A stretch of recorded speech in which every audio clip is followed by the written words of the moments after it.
11 मई को नीतीश कुमार के अपने गांव कल्याण बिगहा से ही कर रहा हूं। अगले मानसून सत्र में हम लोग विधानसभा को जन स्वराज के परिवार के सारे साथी मिलकर घेरेंगे।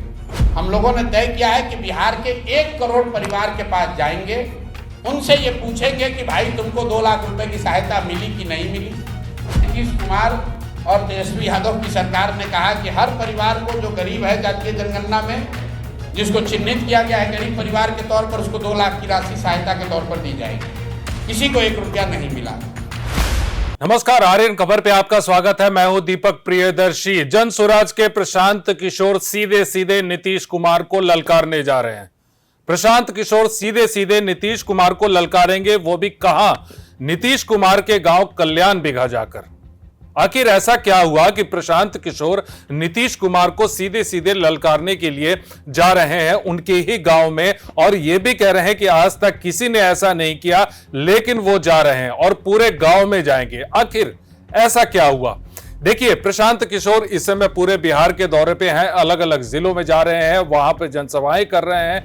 आज वो पूर्णिया में थे और प्रशांत किशोर ने वहां प्रेस कॉन्फ्रेंस किया और जातीय जनगणना पर उन्होंने कहा कि देश में जातीय जनगणना हो रही है, लेकिन उसका फलाफल क्या निकलेगा। और 2 साल पहले जब बिहार में जातीय जनगणना हुई थी 500 करोड़ रुपए की लागत से, तो उस जातीय जनगणना का फलाफल क्या हुआ? क्योंकि जब उसके आंकड़े आए थे तो उसके बाद नीतीश सरकार ने बहुत सारे वायदे किए। कितने वायदे पूरे हुए? क्या उन वायदों को नीतीश कुमार ने पूरा किया? इस तमाम सवाल को लेकर प्रशांत किशोर ने कहा है कि हमारी पार्टी 11 मई से एक अभियान शुरू करने जा रही है जो 11 जुलाई तक चलेगा, यानी 2 महीने तक यह अभियान चलेगा। और अभियान में 11 जुलाई को वो 1 करोड़ लोगों तक पहुंचेंगे, यानी 2 महीने में उनकी पार्टी के तमाम नेता जो है कार्यकर्ता 1 करोड़ लोगों तक पहुंचेंगे और उनसे पूछेंगे कि जो नीतीश कुमार ने जो वायदे किए थे, क्या उन वायदों को उन्होंने पूरा किया है या नहीं। और वो हस्ताक्षर वाला पूरा सेट जो है वो नीतीश कुमार को सौंपेंगे। अगर कोई एक्शन नहीं होता है तो फिर मॉनसून सत्र में घेराव का कार्यक्रम है। और प्रशांत किशोर ने कहा कि इस अभियान के तहत वो 11 मई को खुद जाएंगे नीतीश कुमार के गांव कल्याण बिगहा में और वहां जाकर पूछेंगे कि नीतीश, बाकी दुनिया को तो छोड़िए, आपके गांव में यानी इस गांव में किन किन लोगों को क्या क्या मिला। क्या बोल रहे हैं प्रशांत किशोर, सुनिए।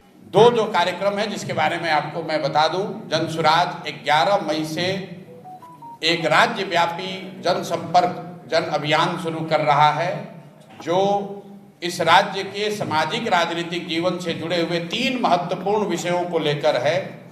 पिछले 4-5 वर्षों में सबसे ज़्यादा जो जिन 3 बातों पर सामाजिक राजनीतिक हलकों में चर्चा हुई है उसमें एक है जातीय जनगणना।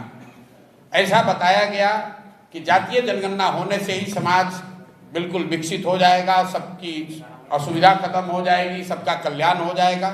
देश में कई लोग इसका दावा भी कर रहे हैं, लेकिन बिहार के लोगों को ये अनुभव है कि आज से 2 बरस पहले जातीय जनगणना पूरी की गई और उसके 2 बरस बीतने के बाद भी लोगों की स्थिति पर या जनगणना के नतीजे पर कोई कार्रवाई नहीं की गई। लोगों की स्थिति यथावत बनी हुई है।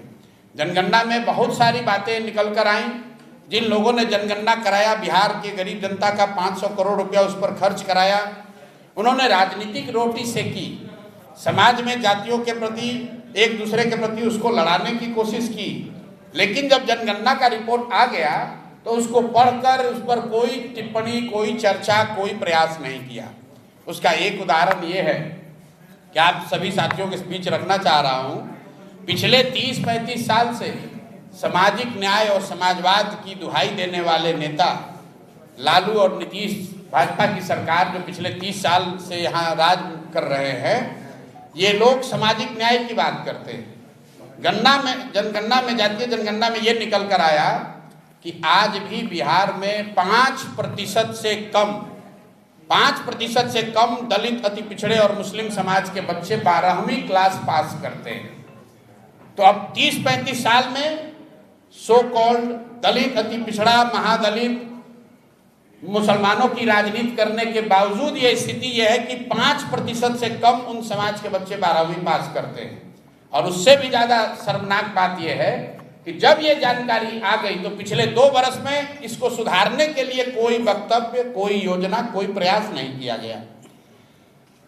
जब ये जातीय जनगणना का रिपोर्ट आया नवंबर 2023 में, आप लोग भी भूल गए हैं, 24 नवंबर को 2023 को नीतीश कुमार ने तब तेजस्वी यादव के साथ, जो उनके साथ सरकार में थे, उन्होंने ये घोषणा की थी कि जनगणना में कुल जो 94 लाख गरीब परिवारों को चिन्हित किया गया है सभी जातियों से, उन सभी परिवारों को 2-2 लाख रुपए की सहायता राशि दी जाएगी।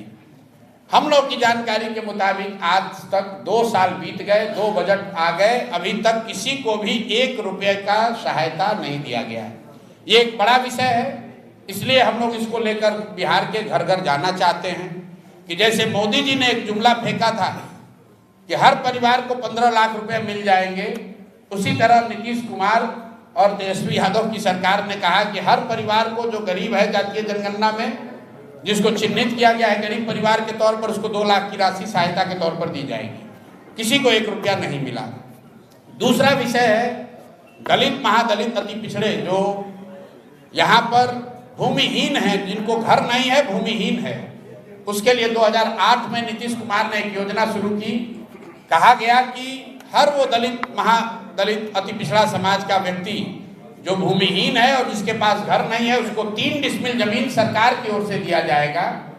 अगर सरकारी जमीन नहीं है तो सरकार खरीद कर ये जमीन देगी।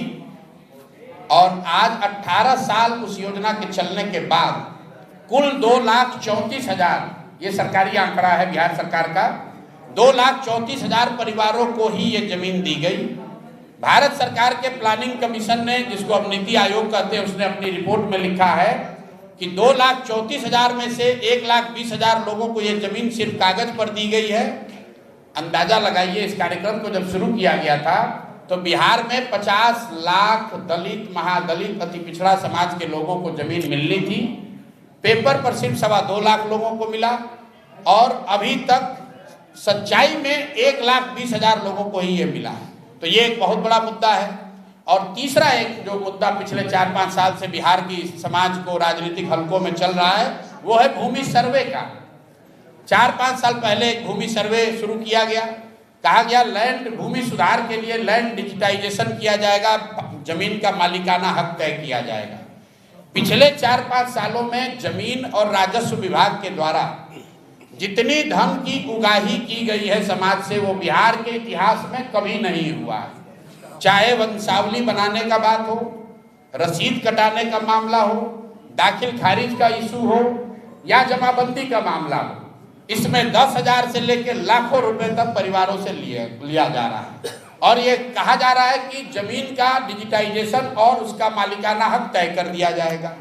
फरवरी में अभी बिहार सरकार ने रिपोर्ट जारी किया है। 5 साल के इस लूट के बाद सिर्फ 20% जमीन का ही अभी तक सर्वे किया गया है, डिजिटाइजेशन किया गया है। तो इन तीनों मुद्दों को लेकर जन सुराज के लोग, हम लोगों ने तय किया है कि बिहार के 1 करोड़ परिवार के पास जाएंगे, उनसे ये पूछेंगे कि भाई तुमको 2 लाख रुपए की सहायता मिली कि नहीं मिली, क्या तुम्हारे जो भूमिहीन साथी हैं उनको घर के लिए 3 डिसमिल जमीन मिला कि नहीं मिला, और भूमि के सुधार के नाम पर, सर्वे के नाम पर हो रहे लूट में तुमसे पैसा लिया गया कि नहीं। और अगर उनकी सहमति होगी तो उनका हस्ताक्षर लिया जाएगा। 1 करोड़ ऐसे लोगों को 11 जुलाई से पहले हम लोग उनका हस्ताक्षर लेंगे और मुख्यमंत्री से 11 तारीख को ये 1 करोड़ हस्ताक्षर के साथ हम लोग मिलेंगे। अगर मुख्यमंत्री ने उसके बाद भी कोई कार्रवाई नहीं की तो पार्टी ने तय किया है कि अगले मानसून सत्र में हम लोग विधानसभा को जन सुराज के परिवार के सारे साथी मिलकर घेरेंगे। इस पूरी कार्यक्रम की शुरुआत मैं खुद 11 मई को नीतीश कुमार के अपने गांव कल्याण बिगहा से ही कर रहा हूं। 35 वर्ष के नीतीश कुमार के राजनीतिक जीवन में आज तक ऐसा नहीं हुआ है कि किसी नेता ने हिम्मत की हो कि कल्याण बिगहा उनके घर में जाकर, उनके गांव में जाकर ये पूछे कि भाई पूरे बिहार का छोड़ो, ये तीनों चीज आपके गांव में उसकी स्थिति क्या है। तो 11 मई को प्रशांत किशोर अपने साथियों के साथ नीतीश कुमार के गांव कल्याण बिगहा जाएंगे और वहां घर घर जाकर ये सवाल पूछेंगे कि भाई बाकी बिहार की बात छोड़ो, आपको 2 लाख रुपए की सहायता राशि मिली कि नहीं। क्या कल्याण बिगहा में रहने वाले मांझी समाज के लोग, महादलित समाज के लोग, उनको 3 डिसमिल जमीन मिला है कि नहीं मिला है? और सबसे बढ़कर क्या कल्याण बिगहा में रहने वाले लोगों को राजस्व विभाग में अपने जमीन का काम कराने के लिए घूस देना पड़ रहा है कि नहीं पड़ रहा है? इस चीज को, इस योजना को हम लोग 11 तारीख को शुरू कर रहे हैं। आप सब साथियों को पता भी चलेगा। अब आपके जो सवाल हैं वो आप सवाल कर लीजिए। बहुत बहुत धन्यवाद। तो आपने सुना प्रशांत किशोर इस समय तमाम जितने भी हर मुद्दे पे कहीं ना कहीं तमाम राजनीतिक पार्टी के नेताओं को वो ललकार रहे हैं। आज उन्होंने नीतीश कुमार को ललकारा है और अपने गांव में जाकर, उनके गांव में जाकर वो उन्हें ललकारने जा रहे हैं। अब वहां उस गांव में प्रशांत किशोर के जाने पर क्या रिएक्शन होता है ये देखना होगा। फिलहाल इस वीडियो को देखने के लिए धन्यवाद।